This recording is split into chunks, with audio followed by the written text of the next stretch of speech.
2 months ago, Nigeria launched the National Artificial Intelligence Strategy (NAIS) in Lagos to accelerate AI development, productivity, and economic growth across sectors. While a specific AI policy is not yet available in the country, the government is taking steps to foster AI development and address potential risk. The National Information Technology Development Agency, NITDA, is at the helm of driving this policy. But is the country playing catch-up?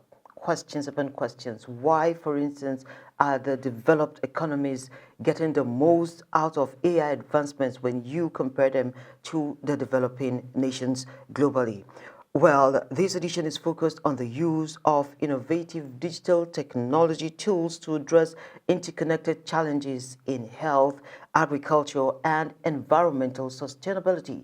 My name is Leah today, and you're welcome to The Policy with Leah.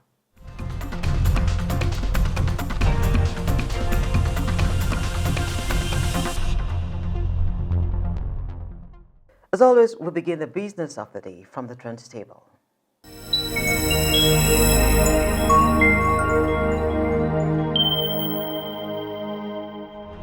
Rising trade tensions and policy uncertainty are expected to drive global growth down this year to its lowest pace since 2008 outside of outright global recessions.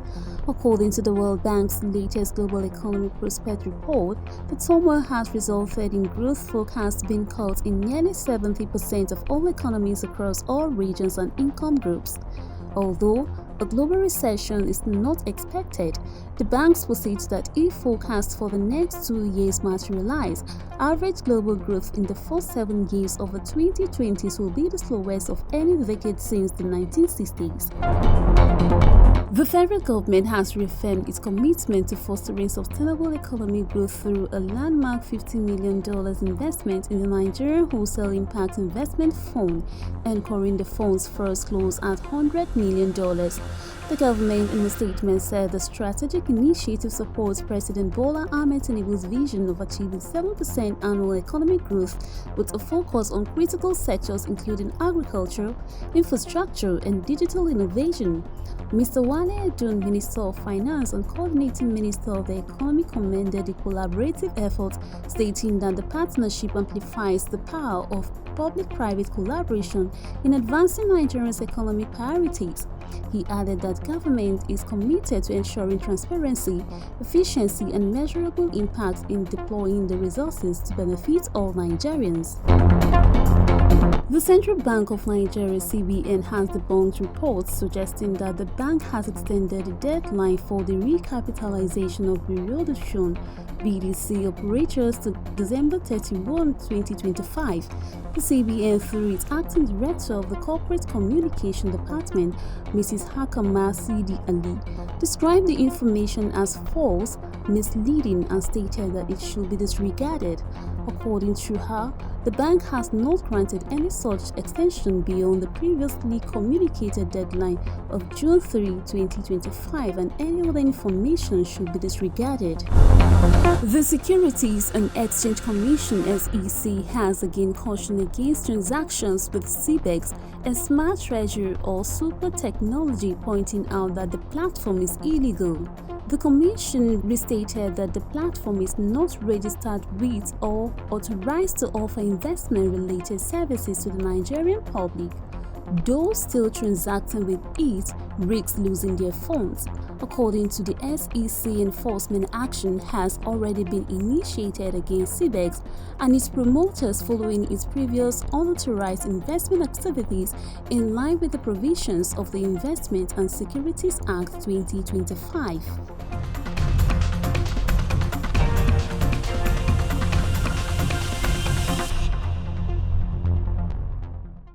Next is that policy conversation on artificial intelligence, and it is focused on the revolutionary One Health digital platform. Take a listen.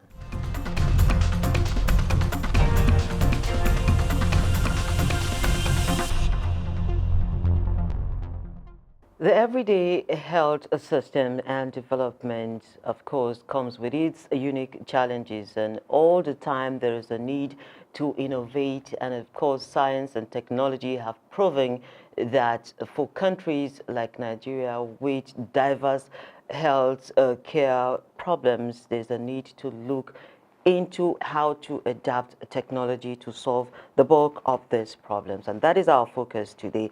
Dr. Kikiope Oluwarore is a veterinarian public health expert and One Health professional with over 14 years of experience working across human, animal, environment, and agricultural health systems. It seems that's a lot for one person, right? Yeah, so that's what One Health is about. It's an approach that coordinates everything with regards to human, animal, and environmental health, and tries to find solutions across all those domains. Okay, fine. And for starters, I'm glad to have you come on the program. Yes, thank you so much, and thanks for having me. You're proposing technology-driven solutions. Why? First of all, we have technology around us now. We have our phones, we have our laptops, we have TV. We've had technology for a long time, for as far back as, Industrial Revolution. But of course, we now have, it continues to evolve over time, and we have found faster ways to communicate, better ways or more efficient ways to solve issues, more efficient ways to address, problems that we are having. And in this age that we are, which a lot of things are moving much more faster than usual, which is why you have things like machine learning, AI, and these other things are coming up on ground. And the reason why there is a proposal, or which is what I'm also interested in, of integrating technologies, because technology has proven to make our lives easier. It has proven to make our work as a doctor, as a vet, as an environmentalist, make it more efficient, much more functional. It has helped us to reach more people, to scale our interventions. It has helped us to, with easier access to healthcare, easier access to services, easier access to the, improving agricultural outputs, and also addressing different kinds of, environmental and things even beyond health. So this is why we are finding new technology is becoming much more efficient, and it's just best for us to be able to have this to adopt into us so that it can make our life generally easier. Okay, it looks like where Africa as a whole, especially sub-Saharan Africa, is not keen into the technology revolution. From your expertise, what do you think is the problem? I wouldn't say absolutely that Africa is not keen. Maybe what I would say is that the rate at which Africa is adopting is a bit slower than other parts of the world. And other parts of the world, particularly with regards to North American countries, the Western world. But places like Africa, like Southeast Asia, and maybe other low and middle income countries, there is lower adoption of technology like we have in other parts of the world. And one of the major issues which is common amongst these areas is, first of all, infrastructure, education, capacity, skills. So many of those infrastructure, skills, capacity, and even knowledge sharing are not as evident as you have in those countries. Also, the policy frameworks for those countries where we have higher adoption of technology is much more favorable. The business ecosystem, the legal frameworks are making it easier for people to be able to explore with technology and find new ways to, rapidly evolve things over time. But we don't have that as much in African countries, so that's a very big challenge. And of course, socioeconomic status is also a very big issue. Like, when you have more resources, when you have more funding, you'll be able to, explore and experiment with new things, in this case, technology, than you will have with, in North America, than you usually have. And, in a country where people are still dealing with, food, water, they're still dealing with the basic amenities of life, it's not easy to start thinking immediately of technology, which is, of course, one of the big issues we have here. So basically, our level of development is relative to where we are technology-wise. Yes, we can infer from that, yes. You're proposing an app. Is it out? And what Yes, is it about? Is. Yes, it is. So our app is it's called RORE, Responsive One Health Resource Engine. So what this tech tool about is it was born out, so maybe I should talk a bit about why it even came about in the first place. I run my organization, One Health and Development Initiative. We've been on for about 5 years now. And we have done work around human health. Again, back to what One Health is about. One Health is about addressing challenges across human, animal, environmental, plant systems, and trying to find solutions that cuts across all of this. So when we have issues like rabies that affects humans and animals, that's One Health. When we have climate change, that's a One Health issue. When we have antimicrobial resistance, that's a One Health issue. So what we have Sorry, the bird flus and the like, do they fall exactly into the same category? Yes. They all fall under One Health. That's very good. So what we have done, we have worked with communities, from farmers to community people, to address outbreaks of diseases, and also building the capacity of farmers on best agricultural practices. And what we have seen is that when we do a lot of these training and programs and advocacy programs, there is always once it ends, there is a gap in sustainability of such interventions. And we're like, okay, how can we, and because there's a gap, we find it can be a bit difficult to sustain or to keep communication with people like farmers who are looking for, how can I get advice, veterinary advice? Community members are asking, there is no doctor in our area. How can I reach a health professional, a qualified one? Because there are health professionals, but like qualified ones. People are calling in through our hotline and asking questions, and we're like, oh, now that we have artificial intelligence, why don't we see how we can integrate this into our work? The scope was actually just even our organization. How can we go into our work and set up a system where people can be able to ask questions, and they get instant answers, which we have validated. They get instant answers, and we can also refer them where necessary to a directory of professionals that we are already working with anyway, and have that system where they have support and referrals anytime they need it. So this is how RORE started. So RORE is an AI established platform that is established to support people with questions, getting answers to their questions, and going further than just question and answers to now, when they need support with referrals to professionals, whether it's a medical doctor or a vet or an agronomist who can help with their farms, or any form of professional that is relevant to them, they can also get further support from that platform. So, and it's available on websites and also on WhatsApp. So we are actually bringing technology. We are using technology that people already use. WhatsApp is well used by many Nigerians. People go online, but I think WhatsApp has been like one of the very easiest way to get people. So WhatsApp has been like a platform that we have also integrated to the platform where they can just ask, I am having a headache. What do I do? It gives you answers. I need a hospital near me. It asks for your location. Where is your location? It shares it, and then brings out a list of hospitals around you. I need to speak to a doctor, and then you say, okay, do you want to speak to our doctor? You want a doctor around you. If it's our doctor, you get connected to our own medical officer who works with us. If it's a doctor that maybe you think you want to see somebody, we can be able to walk around. Okay, let's find a doctor around you or a vet around you to support you with it. Okay, this sounds interesting, and it sounds a whole lot. But I'm now wondering, and I'm saying in my head that now.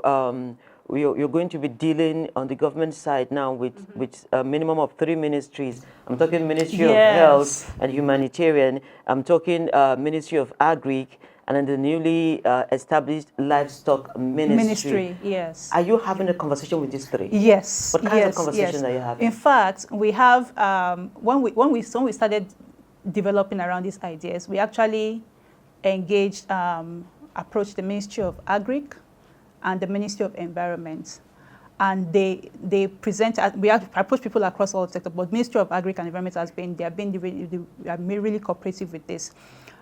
They kind of loaned, I would say, use the word loan, somebody to support us within our work to validate the content within the AI system, to look through the content to be sure that it aligns with the government, good quality information, government plans, government policies, like what kind of information is being put out there. So we actually have them on our team to work on this. Then the person from our medical officer, actually, she works with the Lagos State Lagos State government in Lagos, in Bagada Hospital. So she has been brought on board to provide that support in that sense, to be able to also provide validation, to ensure that our content and everything that we're putting out is aligning with, government regulations, government laws, and all of that. And of course, I'm a vet, so we have many vets, and of course, we have also working with vets, also in the newly established Ministry of Livestock, to be able to work. So it's a very we have been working with all these ministries before, so it was just basically an alignment, building up on what we are doing before to now make this, more effective. So would I be correct to say that at the subnational level, you already have Lagos State on board? I wouldn't say that. I wouldn't say we have Lagos State on board. Okay. Yes, we don't have Lagos State on board, but we have people that are working us, who are already working within the healthcare system in Lagos, who are supporting us on this. And what we have currently is an MVP. So it's working, it's being piloted, and now at the point of dissemination of actually, pushing it out and, doing like this massive promotion on it, then this is where we can now start, having those kind of, like we have Lagos State as a partner, we have Oyo State as a partner. This is where we can get, but we wanted to get our work done in-house first, ensure that the content is validated, ensure that the, technology part is working well, because you need to be able to show and demonstrate the usefulness of it before you even start talking extensively in terms of partnerships. Okay. In terms of looking at partnerships now, and you want to start from the top, which is ideally how policy directions trickle. Yes. And so what are the kinds of conversations you're having? I'm talking about you're looking at a policy direction that is updated to the global standard. Do you have people already or institutions already at that level, or you're doing an entirely new framework? Okay, so in terms of the policy aspect of things, I think one of the most, apart from the professional domain policy parts, which I think for me is the easiest, I think the biggest issue now is the policy with regards to AI, which we don't have very strong in Nigeria. And that's a big concern because AI uses data. It works through data. I mean, data is imputed into it. And then as people continue to use it, it absorbs the data and is used to continue to, grow in that sense. And we need to have a very robust artificial intelligence framework for the country, because it's a very good innovation. But at the same time, if it is used for the wrong thing, it can really cause negative consequences. So we need to have a governance framework that ensures responsible use of data, responsible use of artificial intelligence and other technologies, and accountability. How are you collecting your data? Do people have consent? Are you receiving consent from people to use their data? Are you anonymizing data? Are you selling data? All of those things are things that have to be in place. And we have we have policies that are technology relevant policies that have been established, but with specific to AI, it's not very strong yet, and there is a need to really have that, because it's not just about RORE, it's also about other AI frameworks or AI tools are coming up. And they've started, it's a revolution right now all over the world. So in Nigeria, I know Nigeria, they carry last, so many people will start coming up with different AI tools. And I think with this new interest, new enthusiasm with AI, there is a need for that regulation. The government needs to come in to set up those policies and strengthen them and ensure that there's proper, responsible, and accountable and effective use of AI in healthcare. The National Bureau of Statistics comes in here? Yes, absolutely, yes. Because they deal with all the data. Are you having any conversation with them? No, not at the moment. Not at the moment. But we use their websites to get data. Of course, because that's the most credible source of data we have in the country. Yes. What is the relationship between animal health, human health, environment, and what is that convergence point? Okay. The ecosystem that we live around us are all interconnected, because we live not alone, we live with our fellow human beings, we live with animals, plants, the air, water, and everything around us. And whatever affects one part of that ecosystem affects every other part of the ecosystem. For example, if this air is polluted, we are affected, the animals around us are affected, the plants will not grow well. If our soil is not good, how do we get food? If we have diseases from, let's say, from an animal and it's zoonotic, because now we are having most diseases that we have currently in the world, they are from animals. So if we are having disease organisms mutate and jump to human beings, we are affected, because then we are at the risk of, healthcare issues and pandemics and things like that. And then we also have climate change, where our environment is being degraded, and then because of that, there is crisis of food insecurity looming and other things on ground. There's flooding, increase in flooding. So all these things are all interconnected. That's what One Health is about. So when we recognize these very key issues, not everything is a One Health issue, but things like zoonotic diseases, things like climate change, things like antimicrobial resistance, things like food safety, because the food we eat, if the food is not well, is contaminated, or it has drug residues in them, we take it in, and then we take those drug residues, and then we start having health issues that many times are long-term or chronic. It could be toxins, it could be drug residues that make us resistant to antibiotics that should be working for us. It could be anything. So, which is what we do as an organization, because we want to we identify all these issues and want to be able to address them using the One Health approach. So when we want to address something like, let's say, is zoonotic disease like rabies, for example, we bring in human health professionals and animal health professionals. Let's talk together. How do we ensure that if an animal is rabid, how do you recognize it? How do you refer? How do you address, a rabid animal that has bitten a human being, and ensure that that person is quickly taken to the hospital to, get treatment, anti-rabies vaccines. And so we bring in the people who are around those disciplines. If you're talking, for example, on food security, we bring in agronomists, we bring in agriculturists, we bring in also animal health professionals, farmers. We bring in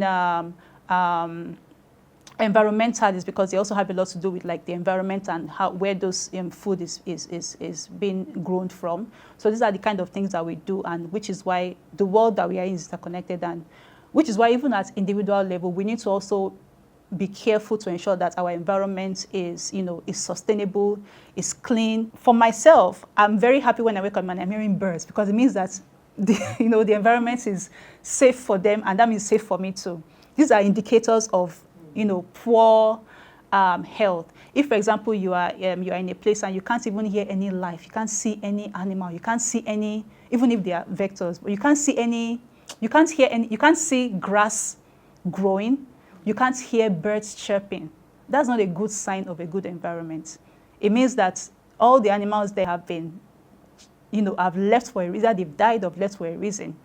So what happened to you as a human being staying there? Are you actually breathing good air, or what happened? These are questions that we normally don't ask ourselves, but I think we pay attention to, because these are One Health issues. So these are, the interconnectedness of things is what we work on, and ensuring that we are having a balanced ecosystem for ourselves, for our animals, for our plants and the food that we eat, and then for the environment. Wow, I've picked a number of things. Firstly, you're talking about waking up to see living things in your environment, and I'm asking myself, oh gosh, we're seeing lots of architectural designs now that just cement everywhere, and there's no green at all. Thank you. The greens are artificial. That's a thing of concern. It's a thing of concern. My heart breaks when people build houses and you don't have grass. You now have all this, I mean, you can have artificial things, but have something that can get some oxygen into the air and make your air clean. In the rural areas, we have, much more greeneries, maybe cleaner water, because it's not as it used to be before.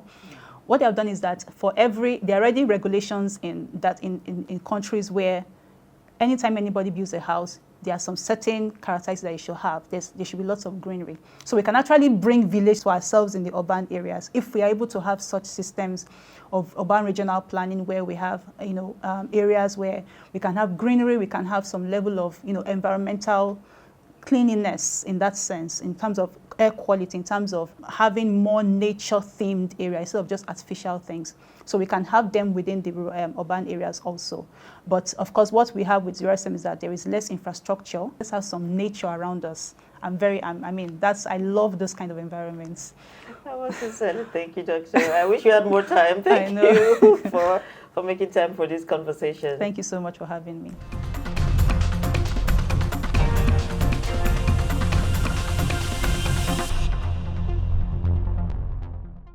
Simplified is next, and from there we'll take you through our markets across the country.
For more on market rates, do well to log on to our sister website. It is www.marketnigeriatv.com. We have all the details there for you. And don't forget to keep in touch with us, sending your questions, comments, and suggestions, because we value them to help us serve you better. Until we come your way again, be safe out there. And don't forget that the duty of a working Nigeria lies in the hands of all citizens. So play your part.